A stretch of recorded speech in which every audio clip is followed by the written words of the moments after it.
ইন্নাল হামদুলিল্লাহ ওয়াসসালাতু ওয়াসসালামু আলা রাসূলিল্লাহ আম্মা বাদ।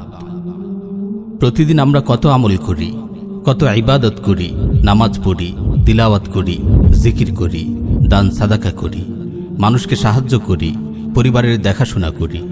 এসব নেক আমল আমাদের আমলনামায় জমা হতে থাকে। আখিরাতে এই আমলগুলোর বরকতে আমরা আল্লাহর রহমতের উপযুক্ত হব ইনশাআল্লাহ। তার দয়ায় জাহান্নাম থেকে নাজাত পেয়ে আমরা জান্নাত লাভে ধন্য হব। কিন্তু অনেক ভাই এমন আছেন যারা বহু নেক আমল করা সত্ত্বেও এগুলো তাদের কোনো কাজে আসবে না, বরং তাদের নেক আমলের পাহাড়ও হাসরের ময়দানে খড়কুটোর ন্যায় উড়ে যাবে। প্রিয় ভাই ও বোন, আপনি কি জানেন তারা কারা? চলুন এই ব্যাপারে রাসূল সাল্লাল্লাহু আলাইহি ওয়াসাল্লামের একটি মূল্যবান হাদিস জানা যাক। সুনান ইবনে মাজায় সহিহ সনদে বর্ণিত হয়েছে।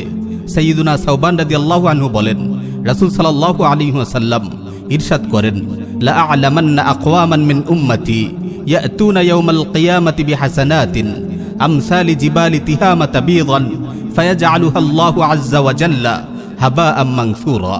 আমি আমার উম্মতের এমন অনেক লোকের কথা জানি যারা কিয়ামতের দিন তিহামার সাদা পর্বতমালার সমতুল্য নেক আমল নিয়ে হাজির হবে, কিন্তু আল্লাহ তাআলা সেগুলোকে বিক্ষিপ্ত ধূলিকণার ন্যায় বাতাসে উড়িয়ে দেবেন।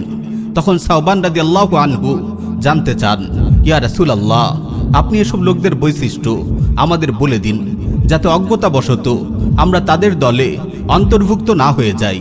রাসূল সাল্লাল্লাহু আলাইহি ওয়াসাল্লাম উত্তর দেন, আমা ইন্নাহুম ইখওয়ানুকুম ওয়া মিন জিলদাতিকুম ওয়া ইয়াখুযুনা মিনাল লাইল কামা তা'খুযুন ওয়ালাকিন্নাহুম আকওয়ামুন ইযা খালাউ বিমাহারিমিল্লাহ ইনতাহাকুহা। তারা তোমাদেরই ভাই এবং তোমাদের সম্প্রদায়েরই লোক। রাতের বেলায় তারা তোমাদের মতোই ইবাদত করে, কিন্তু তারা নির্জনে হারাম কাজে লিপ্ত হয়। আল্লাহ রাব্বুল আলামিন আমাদের হেফাজত করুন। প্রিয় ভাই ও বোন, আমরা যত ইবাদতই করি না কেন, যদি গোপন গুনাহের বদ অভ্যেস আমরা পরিত্যাগ করতে না পারি, তবে আমাদের পাহাড় পরিমাণ নেক আমলও কিয়ামতের দিন খড়কুটোর ন্যায় উড়ে যাবে। একটু ভেবে দেখুন তো, আপনি যখন একাকী থাকেন, মানুষের দৃষ্টি থেকে দূরে থাকেন, তখন আপনি কি হারাম কাজে লিপ্ত হন? আপনি কি কানে হেডফোন চাপিয়ে গান শুনেন, যে গান অন্তরে মুনাফিকি সৃষ্টি করে? আপনি কি ইন্টারনেটের অশ্লীল জগতে বিচরণ করেন? আপনি কি আপনার নজরের খেয়ানত করেন? আপনি কি বেগানা নারীর সঙ্গে হারাম রিলেশনে আছেন? আমার ভাই ও বোন, এই গোপন গুনাহসমূহ আপনার নেক আমলের পাহাড়কেও খড়কুটোর ন্যায় উড়িয়ে দেবে। আখিরাতে আপনার নাজাতের পথ রুদ্ধ করে দেবে। তাই সাবধান হে আমার ভাই, নিজের হাতে নিজের নেক আমলগুলো বরবাদ করবেন না, নিজের হাতে নিজের আখিরাতকে বরবাদ করবেন না। উক্ত হাদিসটি ছাড়াও আর অসংখ্য হাদিসে রাসূল সাল্লাল্লাহু আলাইহি ওয়াসাল্লাম আমাদেরকে গোপন গুনাহের ব্যাপারে সতর্ক করেছেন।